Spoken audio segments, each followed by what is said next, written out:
Olá, amigos. Vamos a mais uma parte de espelhos esféricos. Vamos à parte quantitativa de espelhos esféricos. Hoje eu vou falar sobre a equação de Gauss, também conhecida como equação dos pontos conjugados, tá? Nessa equação, eu vou pegar um espelho qualquer, seja côncavo ou convexo, tá? Vou colocar um objeto na frente desse espelho. Eu já fiz o desenho do espelho, já coloquei o objeto, além do centro de curvatura. Eu já sei que tipo de imagem eu vou formar. Eu vou formar uma imagem invertida, real e menor, ok? Então já fiz aqui o traçado dos raios paralelos passam pelo foco, o raio que entra no vértice sai simétrico, ou seja, o ângulo de incidência é igual ao ângulo de reflexão em relação ao eixo principal. Vou dar nome a algumas distâncias.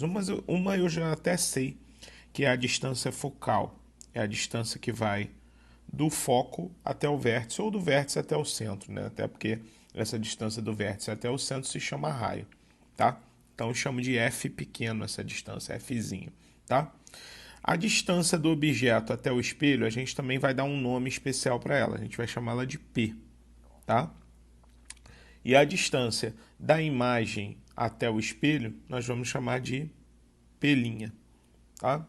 Então, na verdade, essas são as três distâncias que nós temos na horizontal, enquanto eu só tenho duas distâncias na vertical, que são I e O, ok?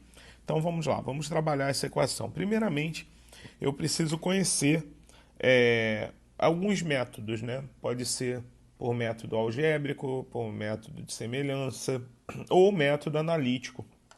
Eu vou fazer pelo método analítico, que foi o que eu conheci, o professor Pierre, ok?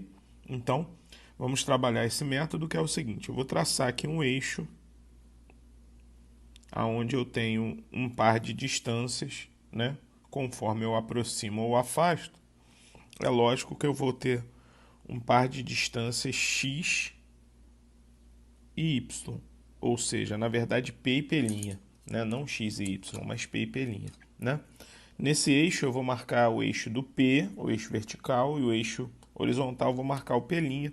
Eu reparo que conforme eu vou aproximando ou afastando a imagem, o P vai aumentando e o I vai diminuindo. E conforme eu vou aproximando o objeto, o P vai diminuindo e o P' ele vai aumentando. Então, na verdade, o meu gráfico em relação a x e y ficaria uma reta decrescente, ok?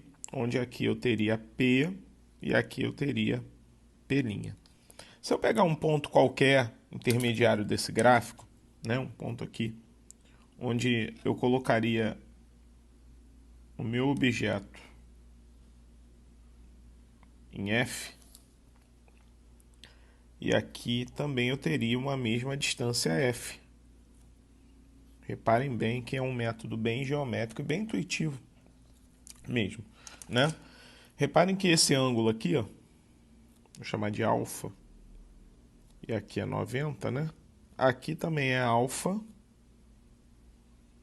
e aqui também é 90. Então eu posso dizer que esse triângulo aqui em cima é semelhante a esse triângulo aqui embaixo, né? Agora, o problema são as dimensões desse triângulo, né? Então reparem bem que eu tenho aqui, ó, no triângulo de cima e no triângulo de baixo, eu tenho algumas dimensões que são importantes, né? Vamos lá. Primeiro, no triângulo de cima. Quem é a altura dele? Bom, reparem que aqui é F e aqui tudo é P. Então aqui é P menos F. Ok? Enquanto aqui embaixo, ó, reparem que essa distância da origem, né, até F é F, né? A mesma coisa vai acontecer com esse outro triângulo aqui de baixo, ó. Eu fiz esse triângulo aqui primeiro, agora eu vou nesse, certo? Então vamos lá. Na parte aqui de baixo ficaria P' menos F, ok? Que é essa distância. Já essa distância vertical aqui, ó, você tem F. Aplicando semelhança de triângulos, então eu vou ter P menos F sobre F é igual a F sobre P' menos F. Fazendo a multiplicação cruzada, tomando muito cuidado com essa multiplicação aqui, né? Vai ficar, então, f ao quadrado igual a p' menos p vezes f menos p' vezes f mais f ao quadrado, ok? Podemos simplificar então o f ao quadrado de um lado com f ao quadrado do outro.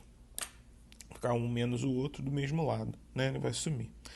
Bom, jogando tudo que tem f para o mesmo lado, eu ficaria com p vezes p' é igual a, já colocando em evidência e já transformando os sinais, p mais p'. Sendo assim, f é igual a p vezes p' sobre p mais p', que é uma das formas de se escrever a equação de Gauss. Assim como eu também posso escrever que 1 sobre f é igual a 1 sobre p mais 1 sobre p', que também é uma outra maneira de se escrever a equação de Gauss. Na verdade, eu posso usar esses dois tipos. O produto de P vezes P' sobre a soma de P mais P', parece até a associação de resistores em paralelo, né, quando nós temos dois, ou 1 sobre F é igual a 1 sobre P mais 1 sobre P', o inverso da distância focal, é o inverso da distância do objeto ao espelho, mais o inverso da distância da imagem ao espelho. Vamos agora falar sobre o aumento linear transversal. Bom, nós percebemos que para calcular o aumento da imagem, independente se ela é maior, menor ou até inclusive igual ao objeto, nós percebemos que é só tirarmos a relação entre a imagem e o objeto, ok? Se eu fizer a relação I sobre O, eu descubro o quanto a imagem ela é maior, menor ou inclusive igual. Se for igual, é igual a 1 a relação do aumento, né? Se for maior, é porque I é maior que O, você vai ter um número maior que 1. Okay? Em módulo, né? Porque a imagem ela pode ser invertida, né? E o objeto, com I menor do que O, você vai ter um número menor do que 1. É bem simples, então, a dedução dessa equação. Só que, reparem que aqui nesse triângulo, né? Você tem um ângulo aqui e um ângulo de 90 aqui. Aqui nesse triângulo também você tem o mesmo ângulo daqui de cima e um ângulo de 90 aqui no I. Logicamente, se I está para O, então eu digo que menos P' está para P. Sabendo que esse sinal de menos, ele só é dado graças ao triângulo formado por I e P' ser um triângulo voltado para baixo, ok? Porque nós temos uma convenção, e essa convenção ela tem um nome, ela se chama Convenção de Gauss. A Convenção de Gauss diz o seguinte: nós temos distâncias verticais e distâncias horizontais. Vou te dar um exemplo. A distância vertical aqui é só o O e o I. São distâncias no sentido vertical. Já no sentido horizontal, nós temos três distâncias. Nós temos P, P' e a distância focal, que é o F que eu fiz no outro desenho. Ok? Então, reparamos o seguinte. Nas distâncias horizontais primeiro, tá? Eu tenho o lado real, que é o lado que reflete. É o lado onde está a parte espelhada. Nesse caso aqui, como o espelho é côncavo, eu reparo que a parte espelhada está toda voltada para o lado de quem? Da minha imagem, do meu objeto, tá? Nós também temos a parte virtual, porque nós temos imagens virtuais. O objeto não pode ser colocado na parte virtual, senão você não forma imagem, ok? Então, na verdade, nós temos distâncias reais e distâncias virtuais. Pela convenção de Gauss, nós dissemos que tudo que está voltado para a parte real, ou seja, para a parte espelhada, é positivo. E tudo que está voltado para a parte virtual é negativo, ok? Então, nós sabemos o seguinte. Vamos falar um pouquinho sobre as distâncias focais. Quando o espelho é côncavo, a distância focal dele, que é a distância do vértice até o foco, que é essa distância aqui, ó, é a distância focal, certo? Ela está voltada para a parte refletora, então ela é positiva toda vez que o espelho for côncavo. Já quando o espelho é convexo, Repare que a parte espelhada, ela é desse lado, não desse lado. Logo, a distância focal é negativa.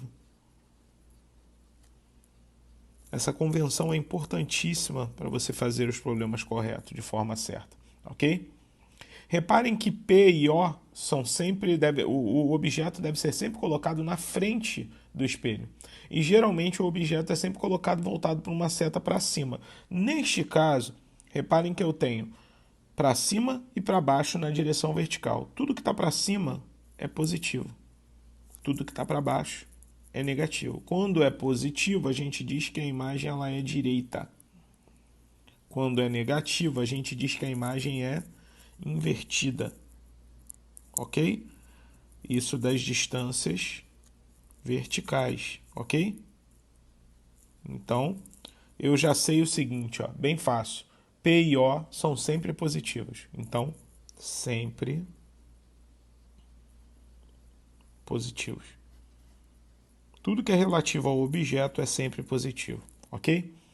Já a pelinha pode ser positivo ou negativo, porque a imagem pode ser real ou virtual. E aí ficou bem simples, né? Porque se pelinha é positivo, a imagem é real. Se pelinha é negativo, a imagem é virtual. Ela está formada atrás do espelho. Tá? Já a imagem ela pode ser positiva ou negativa, mas a imagem é uma distância vertical. Positiva quando ela for direita. Negativa quando ela for invertida. E aí, nós temos uma coisa que é muito importante em espelhos, que é o seguinte: para objetos reais, isso só vale para objetos reais, ou seja, objetos colocados à frente do espelho. Isso pouco cai em prova para vocês, mas é bom que a gente fale. Que para objetos reais, sempre, isso aqui é um macete, tá?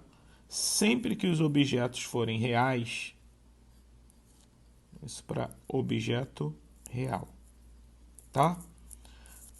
Vai valer isso aqui, ó. São duas características que só andam juntas.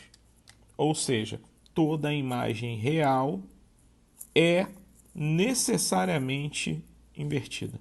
Então, essas duas características elas andam juntas, ok? E toda imagem virtual, senhores, é direita, ok? Então, essas duas coisas são importantíssimas para objetos reais. Real é sempre invertida e virtual é sempre direita, ok?